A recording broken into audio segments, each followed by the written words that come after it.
Merhaba sevgili arkadaşlar. Bir Yumakla Gelenler YouTube kanalıma hoş geldiniz. Bugün sizlere bu önümde görmüş olduğunuz yelek modelini anlatmaya çalışacağım.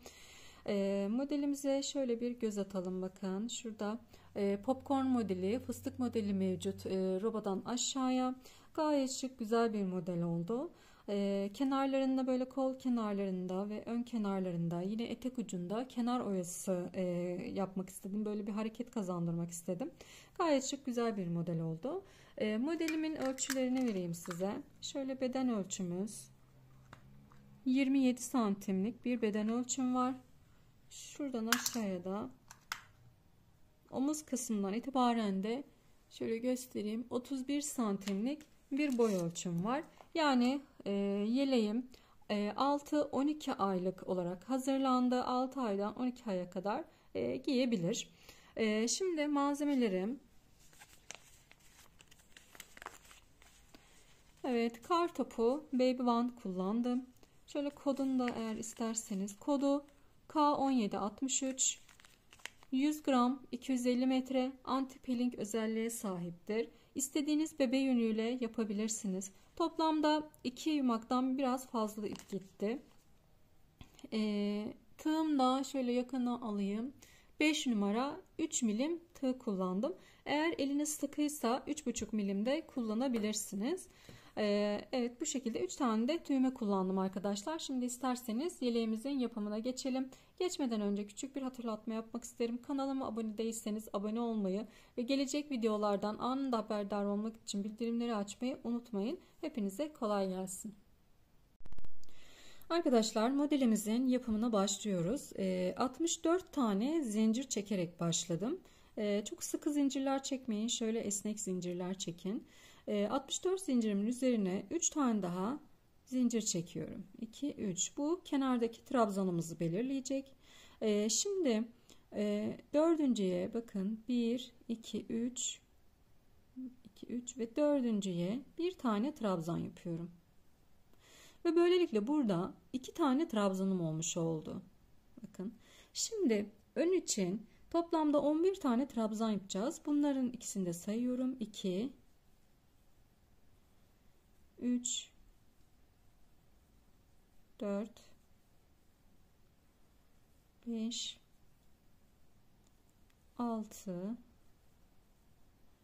7, 8, 9, 10, 11. 11 tane trabzanımızı yaptık. 2 tane zincir çekiyorum ve yanındakine, bakın hiç atlama yapmıyorum. Yanındakine bir tane trabzan yapıyorum. Şimdi bunu da sayarak kol için 10 tane trabzan yapacağım. 1, 2,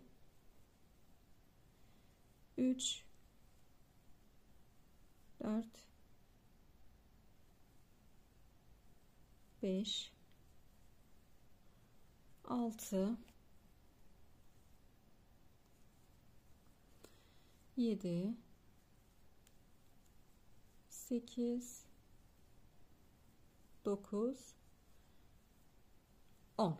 Evet, kol içinde 10 tane trabzan yaptık. 2 zincir çekiyorum. Yanındakine hiçbir atlama yapmıyorum, bakın. Hemen yanındakine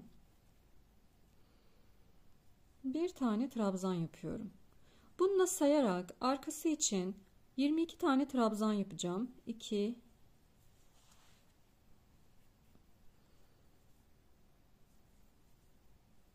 3, 4, 5. Şimdi burada 22 tane trabzanımızı yaptık. Sayalım tekrar. Bakın.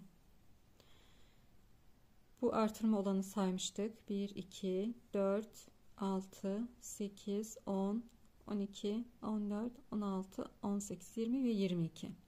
22 tane trabzanımızı yaptık. Yine 2 zincir yapıyorum. Yanındakine bir tane trabzan sayıyorum. Bunu da yaparak, bunu da sayarak 10 tane trabzan yapacağız.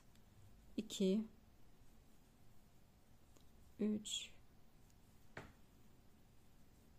4, 5. Bu kol yerimiz. 6 7 8 9 10. 2 zincir çekiyorum. Hemen yanındakine bir tane trabzan yapıyorum. Bunu da sayarak ön için 11 tane trabzan yapacağım. 1 2 3 4 5 6 7 8 9 10 ve 11. 11 tane trabzanımızı yaptık. Şimdi dönüyorum. Bir zincir çektim. Hemen şöyle bakın, dip kısmına, hemen o bir zincirimin şöyle dip kısmına bir tane trabzan yapıyorum. Burada kenarda bir tane trabzanımı yapmış oldum. Ve devam ediyorum yuvaya kadar. Yani artırma yerimize kadar. Her bir ilmeğe trabzanımızın tepe noktasına birer tane trabzanlar yaparak ilerliyoruz. Trabzanların tepe noktası dediğim yer şu kısımlar arkadaşlar. Kısımlar. Buralara birer kere trabzan yaparak artırma yerimize kadar ilerliyorum. Evet, artırma yerimdeyim. Şimdi burada alt sırada bakın, bir trabzan, iki zincir, bir trabzan. Burada da iki trabzan, bir,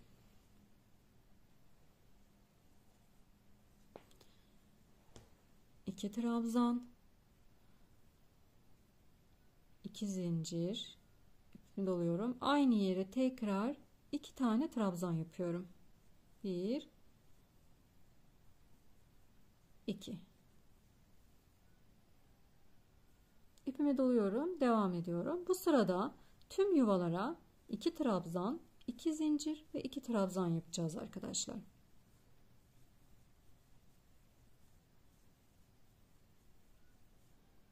Her bir trabzanımın tepe noktasına birer tane trabzan yaparak ilerliyorum ve bir sonraki yuvama.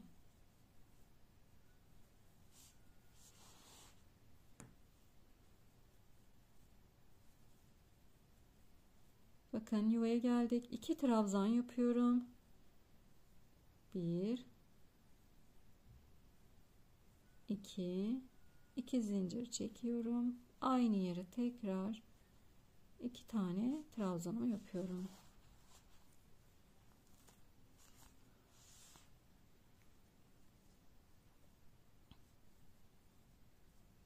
Şöyle de göstereyim bakın. İpimi doladım ve devam ediyorum.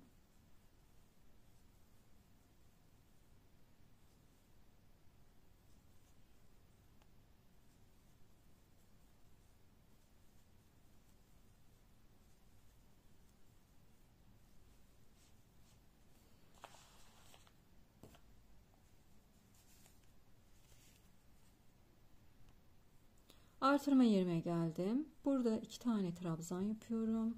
1 2 trabzan, 2 zincir ve aynı yere tekrar 2 tane trabzan yapıyorum. İpimi doladım. Devam ediyorum.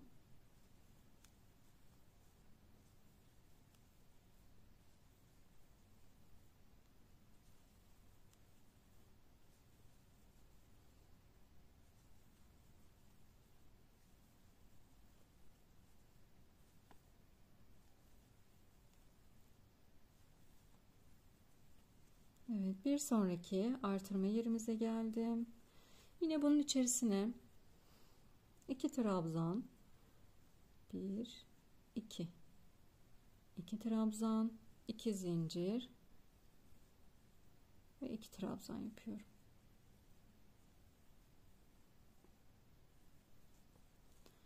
Evet, sıra sonuna kadar şimdi devam ediyoruz.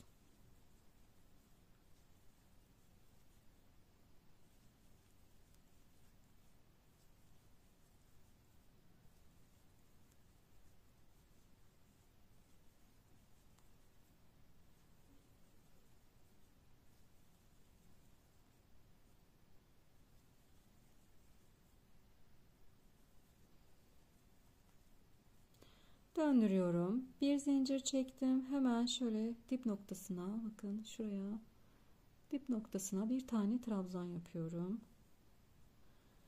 Ve trabzanlarıma devam ediyorum.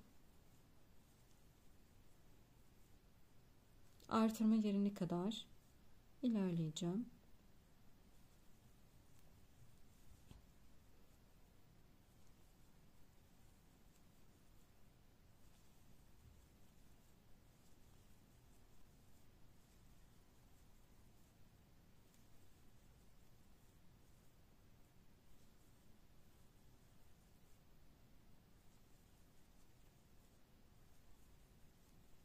Evet, bakın burada yuvaya geldim. Şimdi altta 2 trabzan, 2 zincir ve 2 trabzan vardı. Bu sırada da bir trabzan, bakın bir tane trabzan yapıyorum. 2 zincir çekiyorum ve aynı yere tekrar bir tane daha trabzan yapıyorum. Bu şekilde. Şimdi en alt kısımda bir trabzan, 2 zincir ve bir trabzan vardı. İkinci sırada 2 trabzan, 2 zincir ve 2 trabzan vardı. Bu sırada da bir trabzan, 2 zincir, bir trabzan var. Devam ediyorum. Buradaki tüm yuvalara, yine bu sıradaki yani 3. sıramdaki tüm yuvalara bir trabzan, 2 zincir, bir trabzan yapacağız. Bu şekilde sıramızı tamamlayacağız. Arada kalan trabzanlarımızın her birini birer kere trabzan yaparak ilerliyorum. Aralarda herhangi bir artırmamız yok arkadaşlar.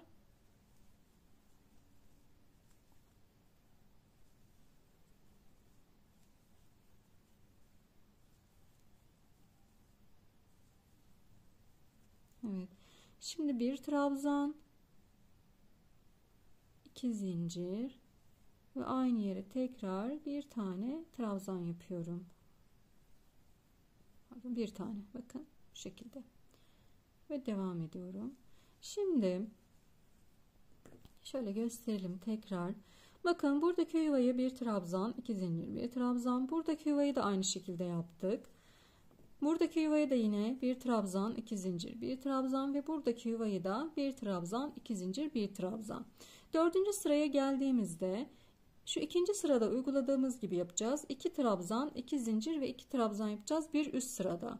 Yani bir sıra 2 trabzan, 2 zincir, 2 trabzan, bir sıra 1 trabzan, 2 zincir, 1 trabzan şeklinde bu roba kısmımızı tamamlayacağız.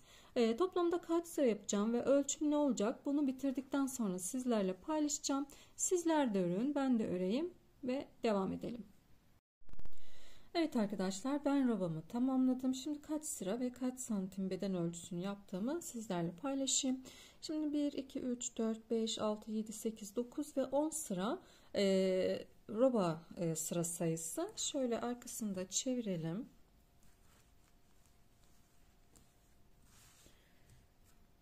Şöyle beden ölçüsünde şu 2 tane artırma alanımız var. Bu 2 yeri ölçeceğim. Evet, 23 santimlik bir ölçümüz var. Koltuk altını birleştirirken de yine birazcık büyüyecek arkadaşlar ve benim için yeterli bir ölçüde olacak. Bu robayı büyütmek için neler yapabiliriz? Hani daha büyük çocuklara yapmak için ne yapmanız gerekiyor? Bu başlarda yapmış olduğumuz öndeki ilmek sayısına 2 trabzan, her iki önü de birer trabzan, kollara birer trabzan ve arkaya 2 trabzan. Mesela biz bunda önlere 11 tane yapmıştık. 12 tane yapabilirsiniz iki öne. Kollara 10 yapmıştık. 11 yapabilirsiniz. Arkaya da 24 yaparak birazcık daha büyütebilirsiniz. Bu şekilde orantılı olarak büyütmeniz gerekiyor bedenlere göre. Şimdi kol birleşim sırasındayız. Şöyle döndürüyorum.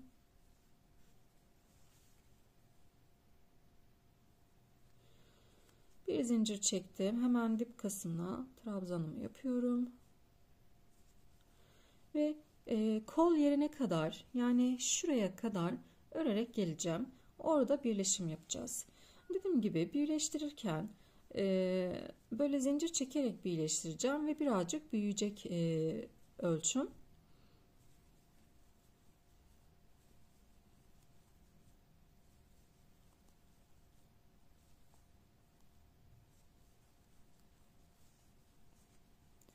Tabii sizler büyütmek istediğinizde, yani baştan itibaren hani büyük olarak örmek istediğinizde başlangıç zincirinde ona göre çekmeniz gerekiyor. Yani önlere birer, işte kollara birer, arkaya 2 tane eklediğinizde orada 4 tane, 2 4 6 ilmek artmış olacak. Başlangıç zincirinizi de ona göre çekmeniz gerekiyor. Onu da dikkate alın. Genelde tığ işlerinde artırımlar yaparken, yani büyütürken her zaman aynı şekilde gideriz. Orantılı olarak yapmış olduğumuz küçük sayılardan önlere mesela 2 beden büyük yapacaksak işte 2'şer tane bunun gibi ekleyerek ilerleriz. Önlere birer, kollara birer, yani önler ne kadar artıyorsa kollar da o kadar. Arkası da önlerin 2 önün toplamı kadar. Evet, şimdi 2 tane yuvaya 2 tane trabzan yapıyorum. Birinciyi yaptım. İkinciyi yapıyorum. Şu anda birleştiriyoruz. Şöyle 2 tane de zincir çekeceğim arkadaşlar. Benim için 2 zincir yeterli. İpimi doluyorum. Ve buraya trabzan yapıyorum. Diğer yuvamın içerisine bir trabzan daha yapıyorum. Toplamda 2 tane trabzan yapmış oldum. Şimdi diğer tarafa kadar ilerleyelim.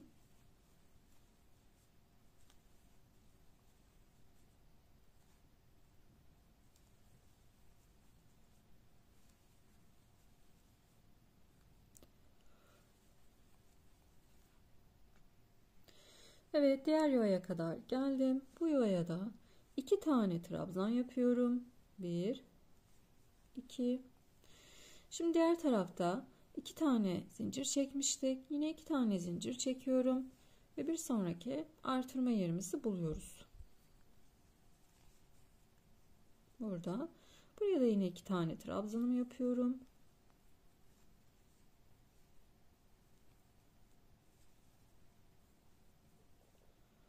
Ve devam ediyorum sıra sonuna kadar.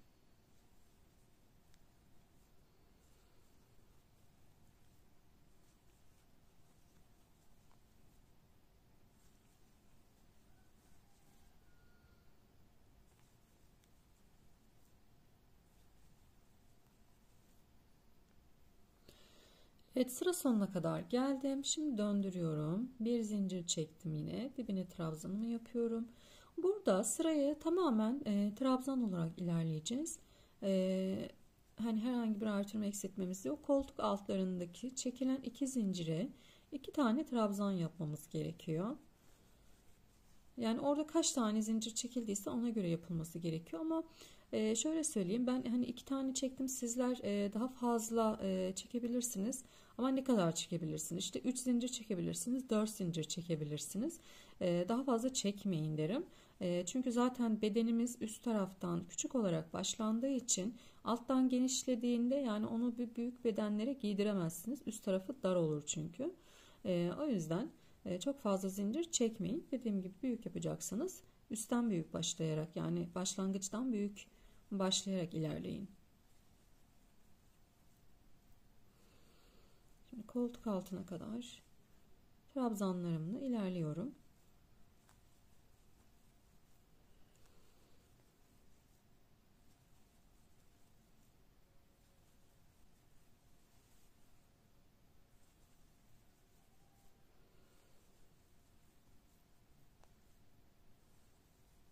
Şimdi bakın, geldim.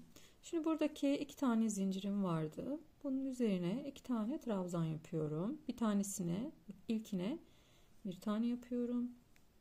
Yine ikincisine de bir tane trabzan yapıyorum.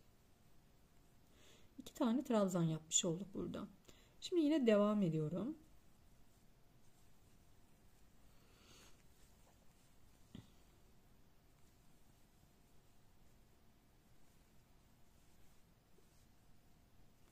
Diğer tarafı da burayı da yine aynı şekilde yapacağız arkadaşlar. 2 tane trabzan yapacağız ve sıra sonuna kadar gelelim. Sonra örnekli kısımla devam edeceğiz.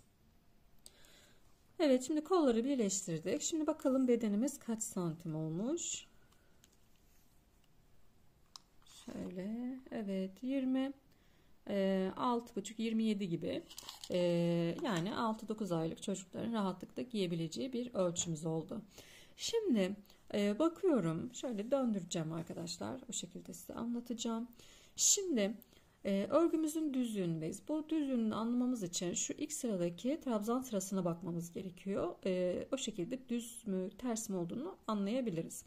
Şimdi bakın, en sonki yüzümüz bizim en son trabzan sıramızı terste gittik. Yani örneğimizi düz kısımda kuracağız.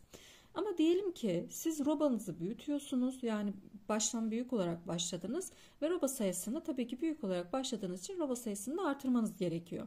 Diyelim ki 11 sırada bitti roba. Buradaki bu sırada düz kısma geldi ve örnek ters kısma denk geldi. Örneği her zaman düz kısımdan kurmamız gerekiyor. Yani ipiniz burada kaldıysa buradan ipinizi keseceksiniz. Buraya takacaksınız. Yani düz kısımdan ilerlemeniz gerekiyor. Onu da söylemiş olayım. Şimdi biz düz kısımda olduğumuz için tabii ki ipimizi kesmiyoruz ve devam ediyoruz örnekle sıramıza. Şimdi bir zincir çektim. Dibine trabzanımı yapıyorum.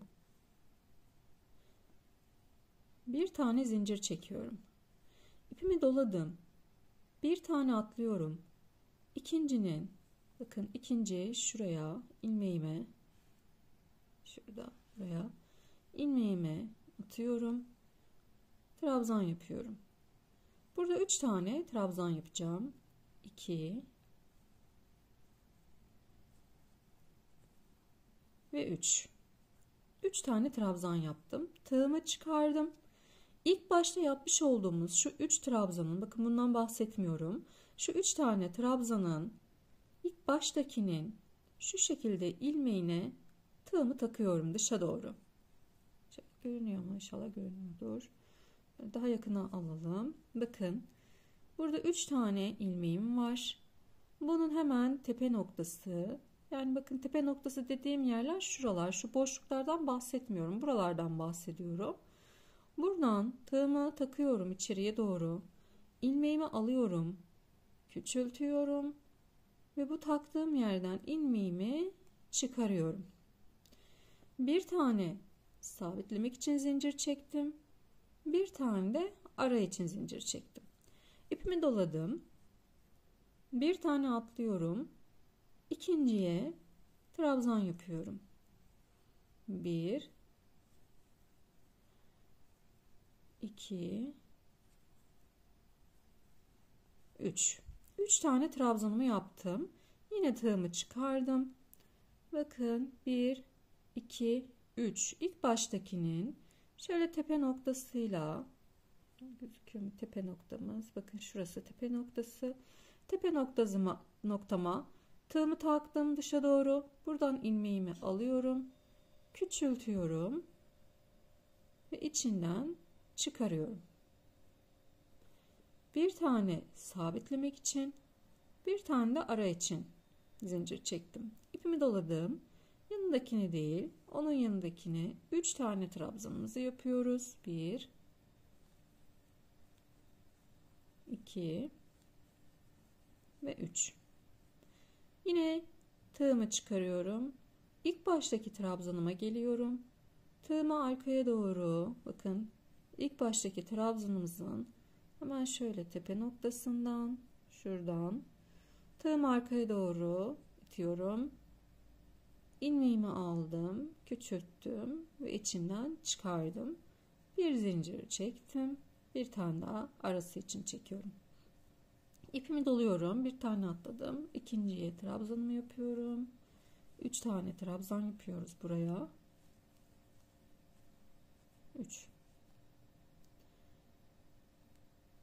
İlk baştaki trabzanımızın tepe noktasına tığımı takıyorum. İlmeğimi takıyorum. İçinden çıkarıyorum. Ve bir tane sabitlemek için zincir çekiyorum. Bir tane de arası için. Bir tane atlıyorum. İkinciye 3 tane trabzan yapıyorum.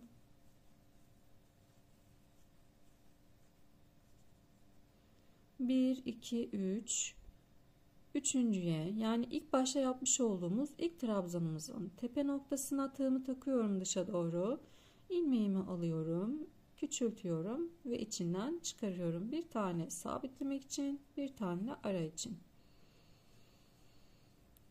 Evet, bu şekilde ilerliyoruz arkadaşlar. Sanırım anlaşılmıştır. Bakın.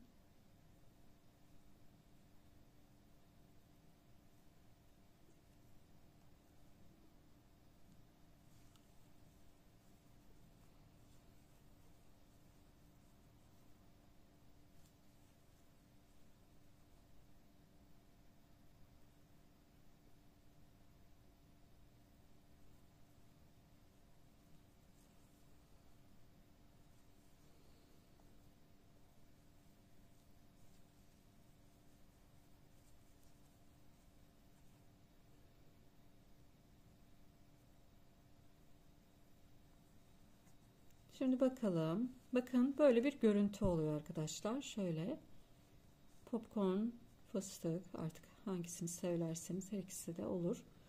Bu şekilde ilerleyelim. Sıra sonuna kadar aynı şekilde yapacağız. Yapalım. Şöyle sıra sonuna kadar gelelim. Buraya kadar. Sonra ikinci sırayla devam edeceğiz. Şimdi sıra sonuna kadar geldim. Benim sıra sonunda 2 tane ilmeğim kaldı atlayabileceğim. Şimdi burası sıra sonu olduğu için burada yapmıyorum bu işlemi. Yani bir tane kalması gerekiyor. Ne yapıyorum? Şöyle 1-2 taneyi sökeceğim arkadaşlar. Sizin değer denk gelmezse o şekilde yapın. Şöyle 1-2 taneyi sökeceğim. Hatta şu arka kısımlarda yaparsanız bu işlemi daha da iyi olur. Şöyle. Ben şimdi sonradan söküp arka kısma denk getireceğim orayı. Burada 2 tane atladım. Yani buradaki 2'yi buraya ekledim ki ön kısımda gözükmesin.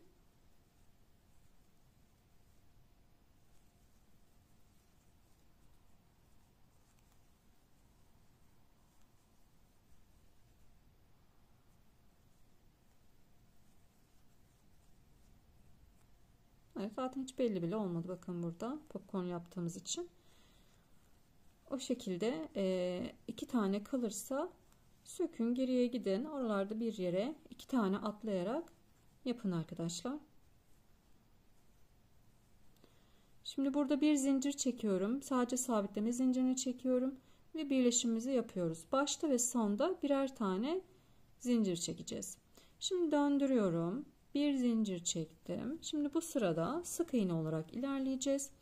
Şöyle dip kısmına, bakın hemen dip kısmına, şuraya, dibine, şuraya bir tane sık iğne yapıyorum. Bir tane de şu boşluklara yapıyorum. Bu boşluklara yapıyorum bir tane. Neden boşluklara bir tane yapıyoruz? Çünkü altta birer tane boşluk bırakmıştık. O yüzden bir tane fıstığıma yapıyorum. Bakın şuraya şöyle. Bakın gözüküyor, bakın. Şu fıstığım bu. Hemen şu noktasında. Buraya yapıyorum. Bir tane boşluğa yapıyorum sık iğne. Bir tane fıstığa. Bakın şurada hemen.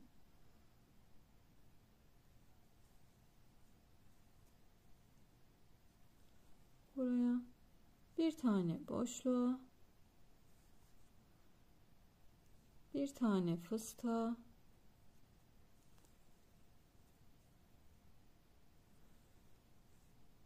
Bir boşluğa. Bir tane fıstığa. Bu sırayı sık iğne ile gidiyoruz.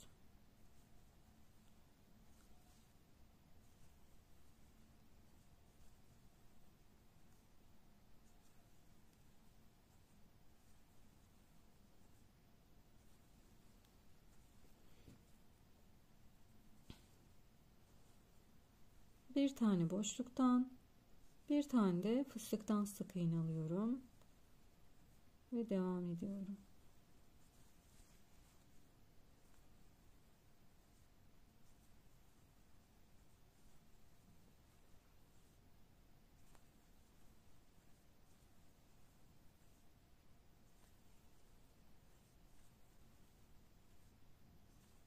Sıra sonuna kadar bu şekilde ilerleyeceğim arkadaşlar. Şöyle geleceğim. Sıra sonuna kadar bu şekilde ilerleyeceğim. Sonraki sıra yine modelimizi devam ettireceğiz. Sıra sonuna kadar gelelim. Sıra sonuna geldim. Bakın burada da şunu atlıyoruz.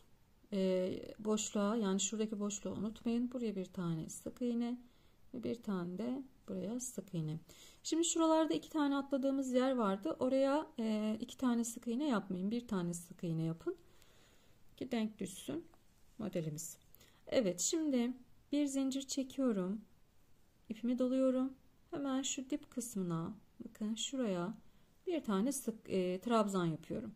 Bu başta ve sondaki, bu baştaki ve sondaki birer tane trabzanımız hep olacak. Şimdi bir zincir çekiyorum. Burada başta ve sonda birer tane zincir çekiyoruz. Bir zincir çekiyorum. Bir atlıyorum. İkinciye yine 3 tane trabzan yapıyorum. 1 2 3. Yine ipimi çıkardım. İlk birinci trabzanımın tepe noktasına tığımı takıyorum. Küçültüyorum ilmeğimi ve içinden çıkarıyorum. Bir tane sabitleme zinciri, bir tane de boşluk için zincir çekiyorum. İpimi doluyorum.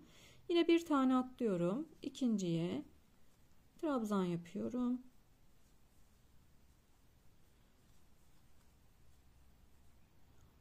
Birincinin tepe noktasından tığımı takıyorum. İlmeğimi alıp küçültüyorum. İçinden çıkarıyorum. Bir tane sabitlemek için, bir tane de ara zincir için çekiyoruz. Bir tane atlıyorum. İkinciye yine fıstığımı yapıyorum. Yani hep birbirinin tekrarı şeklinde devam edeceğiz hırkamıza. Bir sonraki sıra yine sık iğne sırası olacak. Bir sıra popcorn, bir sıra sık iğne şeklinde örgümüzü devam ettireceğiz. Başlardaki ve sonlardaki trabzanlarımız hep var olacak. Başka oralarda başta ve sonda birer tane zincir çekeceğiz. Onu da söylemiş olayım. Örnek sıralarında. Evet, bu şekilde devam ettiriyorum örneğimi. Şimdi sizler de yapın, ben de yapayım. Kaç sıra yapmışım, kaç santim yapmışım, onu sizlerle paylaşacağım arkadaşlar. Örneğimizi bu şekilde devam ettirelim.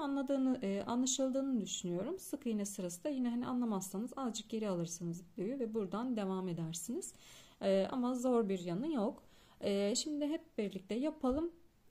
Hırkamızın diğer detaylarıyla devam edelim. Arkadaşlar benim bedenim bitti. Şöyle göstereyim size. En son bir sıra sık iğne gittim. Yani şu fıstıktan sonra sık iğne gidiyoruz. Hemen ardından bir sıra daha sık iğne gittim. Yani şu beden sonunda 2 sıra sık iğnemiz mevcut. Ve şu ön kısma, yani sol kısma geldim. Sol değil arkadaşlar, bu şekilde döndürdüğümde sağ kısma geldim. Yani düzden devam edeceğim. 10 sıra fıstık sıramız var. Aradaki sık iğne sıralarını saymıyorum.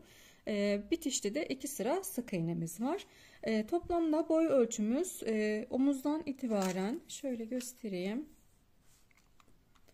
Omuzdan itibaren 31 santimlik bir boy ölçümüz var. Şöyle beden genişliğim de 27 santim. Şimdi dilerseniz önlerin yapımını ve kolların yapımını göstereyim size. Böylelikle modelimizi tamamlamış olalım. Evet, şimdi tığımızı alıyoruz. Şimdi kenar, şu yakadan itibaren yukarıya doğru kenar örgüsünü gideceğiz. En son şöyle bir tane sık zincir çektim. Hemen yanındaki, bakın şuraya sık iğne ile gidiyoruz. Batış yerlerimi görüyorsunuz. Böyle boşluklara batmıyorum. Şu kenardaki ilmeğimi yarıyorum.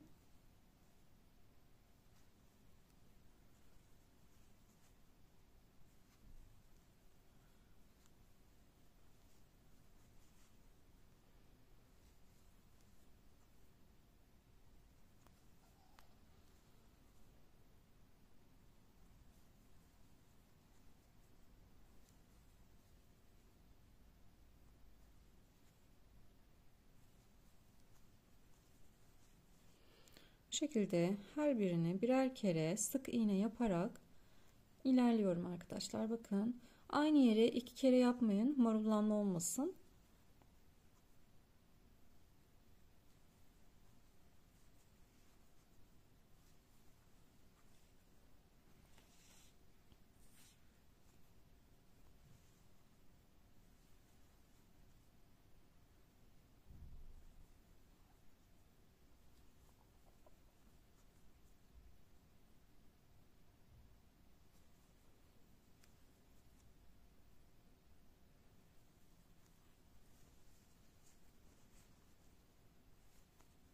İlerliyoruz.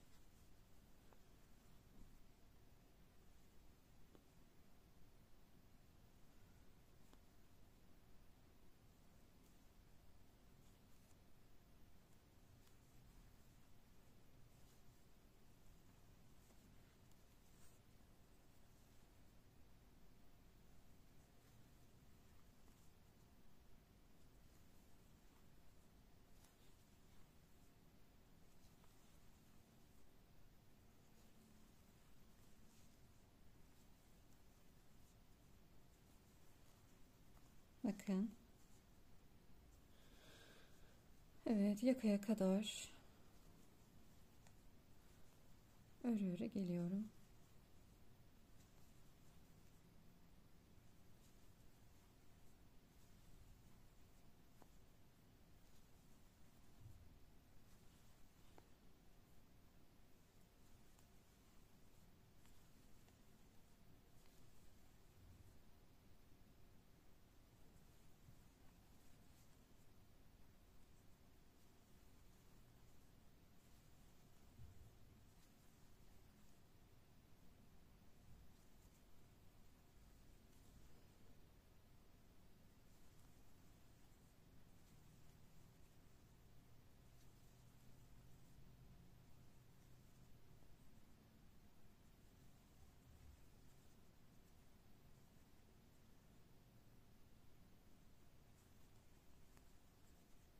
Evet, şimdi yakaya döneceğiz. Yakadaki şuraya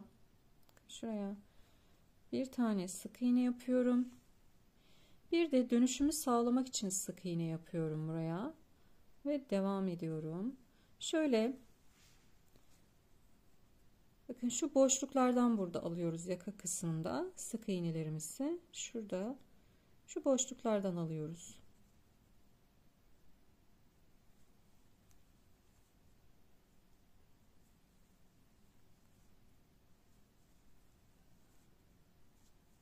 Yakayı böyle bir sıra devam ediyorum arkadaşlar.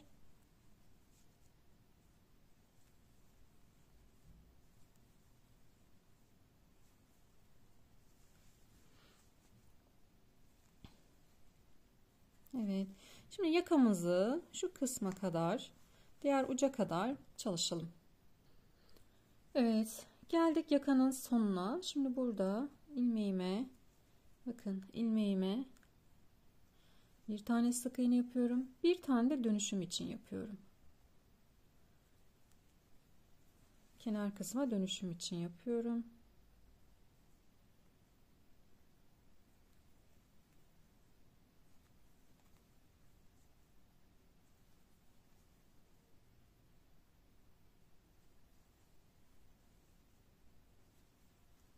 Yine diğer taraftaki gibi her bir sırada şöyle bir tane sık iğne alıyorum. Aynı yerlerden sık iğne yapmamaya çalışın.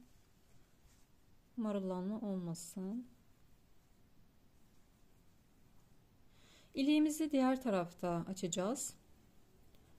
Burayı sadece 3 sıra sık iğne yapacağız. O kadar. Şimdi göstereceğim.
sıra sonuna kadar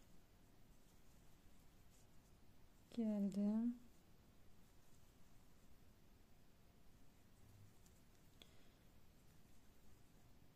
Ve en sonunda şuraya da bir tane sık iğne yaptım ve döndürüyorum. Şimdi yukarıya doğru bir zincir çektim. Bakın dibine sık iğne yaptım. Devam ediyorum. Her bir sık iğneme bir tane sık iğne yapacak şekilde sıramı yukarı doğru tamamlayacağım. Yukarıya geleceğim. İlk yeri yok burada. Yukarı geleceğim. Sonra tekrar bir sıra daha aşağıya gelip ipimi koparıp diğer tarafla devam edeceğiz arkadaşlar. Toplamda 3 sıramız olacak. Evet, bu kısmın kenarını hazırladık. Şimdi bu kısmına devam edeceğiz. Burada da düğme iliklerimizi önce belirleyeceğiz. Sonra da sık iğne sıramızda düğme iliklerini nasıl ayırmamız gerektiğini size şimdi anlatacağım. Yeleğimizin şu üst kısmında örneksiz olan kısmına düğme uygulayacağım ben. Siz isterseniz komple de uygulayabilirsiniz. Ben bunu böyle 3 düğmeli olarak hazırlamak istedim bu sefer.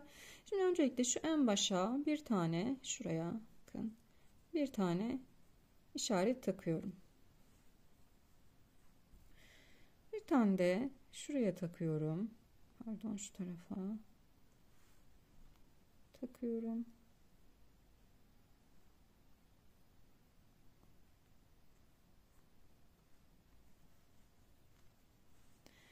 Bir tane de şöyle bakıyorum. 1, 2, 3, 4, 5, 6, 7, 8, 9, 10, 11, 5 tane burada, 5 tane orada olacak. 1, 2, 3, 4, 5. Şurada bir yere takalım önce.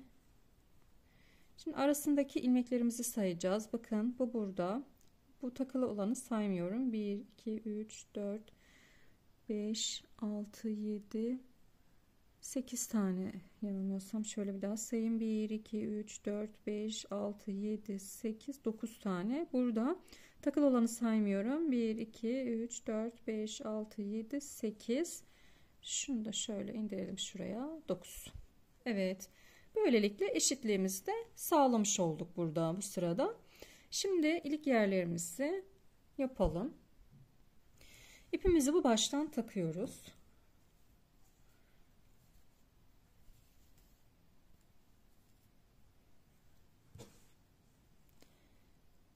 Şöyle tam uç kısmından bakın. Tam buradan takacağım. Takıyorum.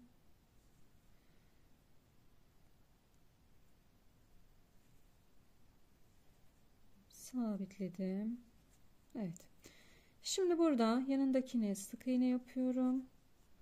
Ve ilik yerine geldim. Bakın 2 sık iğneden sonra ilik yerindeyim. Bir zincir çekiyorum. Bir tane atlıyorum. İkinciye sık iğne yapıyorum. Ve devam ediyorum. Şimdi bakıyorum burada benim şuradaki bu boşluktan düğmem geçecek mi? Önce ona bir kontrol edelim. Böyle küçük bir düğme kullanacağım ben. Bakıyorum. Evet, benim düğmem için yeterli bir boşluk.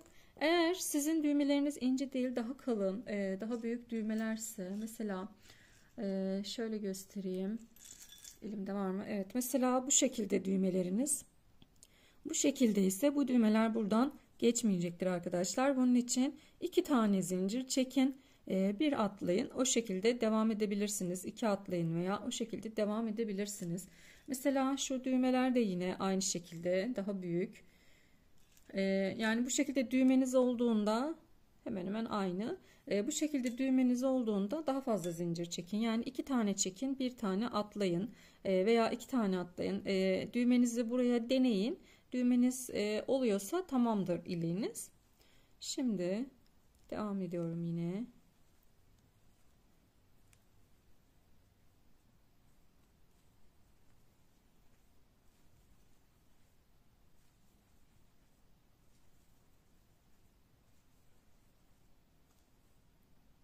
Evet, bir sonraki düğme ilik yerine kadar geldim.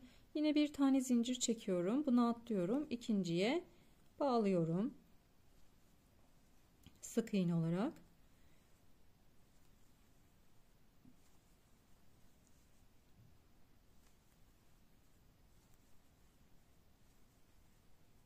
Devam ediyorum.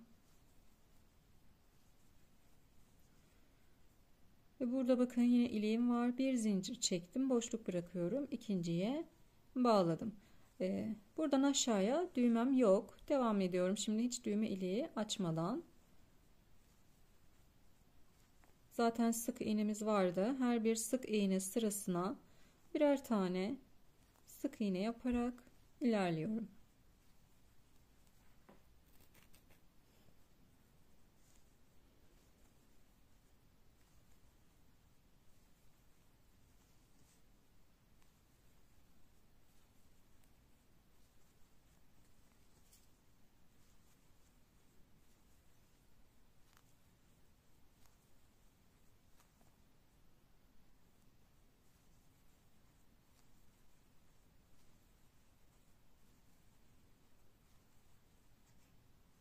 Bu şekilde sıra sonuna kadar gelelim. Arkadaşlar ben dibe kadar indim. Dipten tekrar sık iğne ile bu iliklerimin olduğu yere kadar geldim. Sık iğne ile yine. Şimdi bu ilikleri nasıl dolduracağımızı sizlerle paylaşacağım.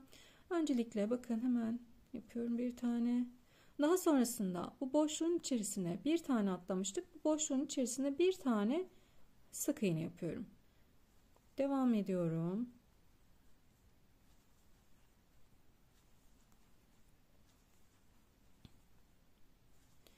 Şimdi çıkaracağım.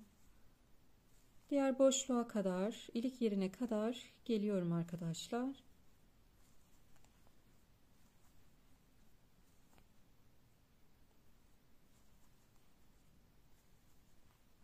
Evet, bu boşluğa da yine bir tane sık iğne yapıyorum. İliklerimizi bu şekilde ayarlamış olduk. Bu sıramız da bu şekilde.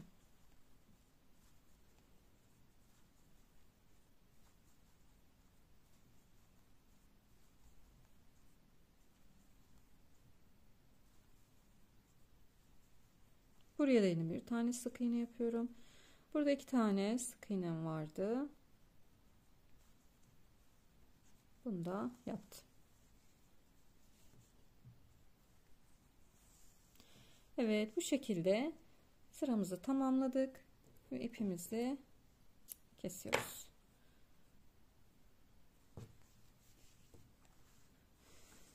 Şimdi kenar oyasıyla devam edeceğiz. Evet, iki kenarımızı da hazırladık arkadaşlar bu şekilde.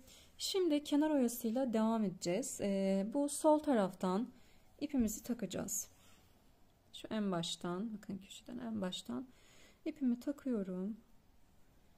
Şöyle dibine bir sabitlemek için bir sık iğne yaptım. Yanındakine de sık iğne yapıyorum. Şimdi iki tane sık iğnemiz var burada. 2-3 zincir çekiyorum. İkinci sık iğneyi yapmış olduğumuz ilmeğe bakın şuraya batıyorum ve içinden çıkarıyorum. Şimdi tekrarlıyorum. 1, yanındakine 2, yanındakine 3. 3 tane sık iğne yaptım. 1, 2, 3 zincir ve hemen yine dibine, yani 3. sık iğneyi yapmış olduğumuzun dibine batıyorum ve içinden çıkarıyorum. Şimdi tekrarlıyorum. 1, 2, 3 tane sık iğne yaptım. 3 zincir ve dibine, yani 3. sık iğneyi yapmış olduğumuzun dibine şu şekilde kaydırmayla batıyorum. Yine 3 tane sık iğne yapıyorum. Yan yana 2, 3. 3 zincir, aynı yere tekrar kaydırma yapıyorum. 1, 2, 3 sık iğne, 3 zincir, 3. sık iğnenin dibine kaydırmayla batıyorum. 1, 2, 3 sık iğne, 3 zincir ve aynı yere tekrar kaydırmayla batıyorum. Bakın bu şekilde. 1, 2 3 sık iğne, 3 zincir ve aynı yere tekrar kaydırmayla batıyorum. Şimdi bu şekilde sıra sonuna kadar ilerleyeceğiz. Etek kısmını da yine aynı şekilde yapacağım.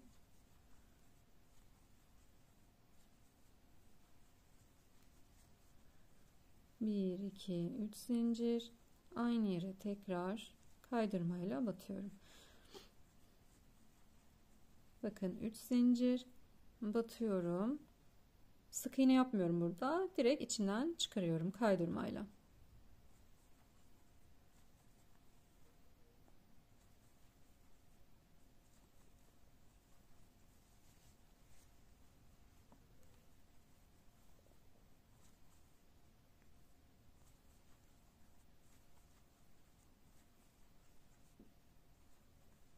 Üç zincir.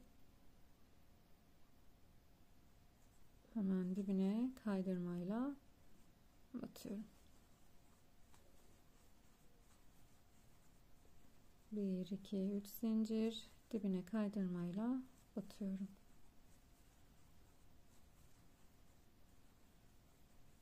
3 zincir, dibine kaydırmayla batıyorum. 2 3 sık iğne, 3 zincir, dibine kaydırmayla batıyorum. 3 sık iğne, 3 zincir, dibine kaydırmayla batıyorum.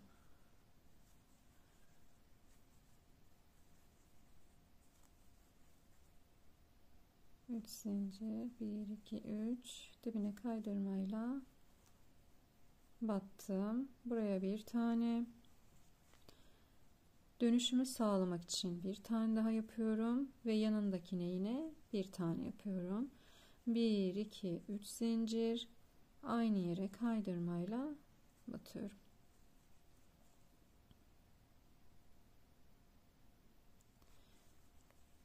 Şu anda etek kısmındayız. Bedenin sonundayız arkadaşlar. Etek kısmındayız. 2 3 zincir, 1 2 3,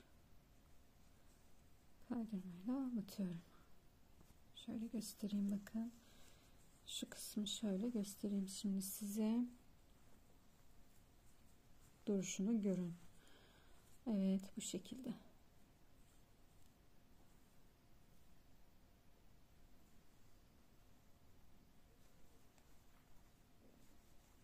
2 3 sık iğne, 1 2 3, kaydırmayla dibine batıyorum, kaydırmayla çıkıyorum.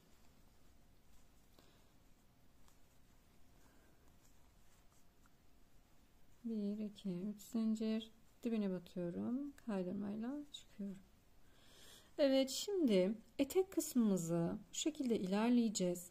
Daha sonrasında bu yaka kısmında yapacağız arkadaşlar, yukarıya doğru ve şurada ipimizi koparacağız, tamamlamış olacağız kenar oyasını. Şimdi yapalım o kısımlarını, kenar oyasını bitirelim, son haline bir bakalım. Evet, kenar oyamızı da tamamladık. Bakın gayet güzel oldu. Etek kısmında yine aynı şekilde koyduk. Çok güzel oldu. Evet. Şimdi kollarla devam edelim. Evet, kollarımıza geçiyoruz. Öncelikle şurada koltuk altından ipimi takacağım. Bakıyorum ters tarafında bitirmişim. O yüzden ön yüzünden, modelimin ön yüzünden ipimi takıyorum. Eğer burası siz hani roba sıra sayısını daha fazla yaptıysanız ve düz kısımda bittiyse, düz yani bakın şu öndeki gibi düz kısımda bittiyse bu şekilde döndüreceksiniz ve iç kısımdan ipinizi takacaksınız yine orta bölümden. Şimdi ben şöyle burada bir sıra trabzan gideceğim, sonra kenar oyasını yapacağım arkadaşlar. Kol kısmında da şöyle sabitliyorum. Bir zincir, iki zincir çektim. Yanındakini hemen trabzan yapıyorum.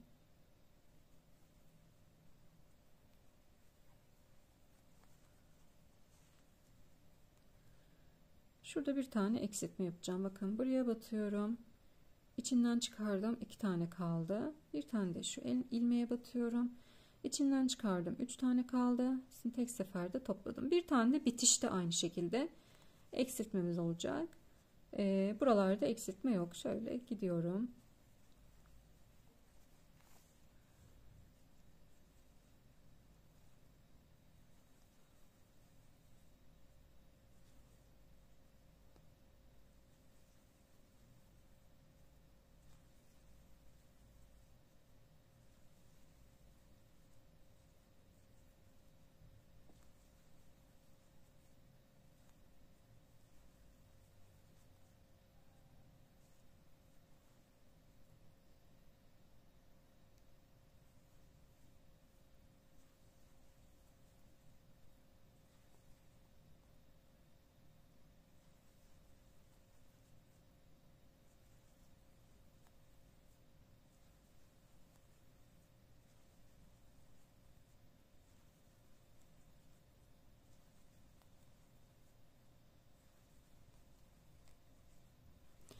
Sıra sonuna kadar bu şekilde devam edeceğiz. Sıra sonundaki eksiltmeyi göstereceğim size. Evet, geldim. Bakın buradayım. Şimdi şuraya bakın batıyorum. İki çıkardım. Tığımda 2 tane var. İpimi doluyorum. Hemen şuraya bir tane batıyorum. İçinden çıkarıyorum. Tığımda 3 tane var. Hepsini tek seferde topladım. Şuraya bir tane batıyorum. Trabzan. Evet, bir tane de buraya trabzan yapıyorum ve birleştiriyorum.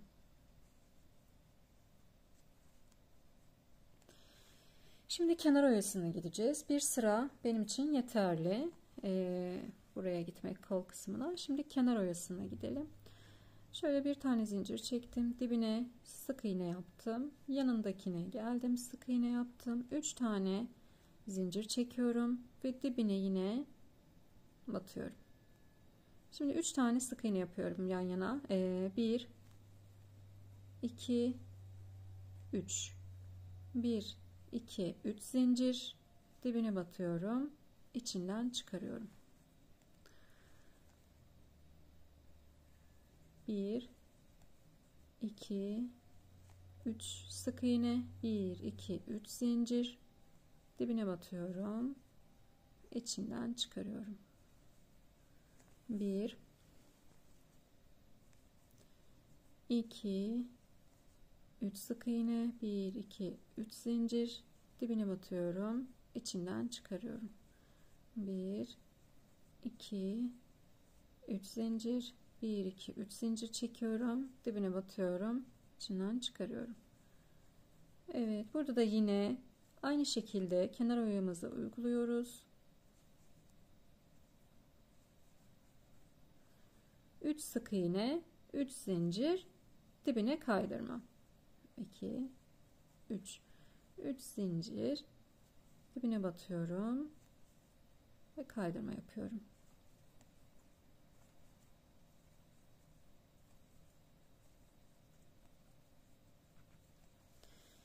Evet, şimdi sıra sonuna kadar bu şekilde ilerleyeceğim. Diğer kolu da aynısı gibi yapacağım arkadaşlar. İki taraftaki trabzan sayılarının eşit olmasına dikkat edin.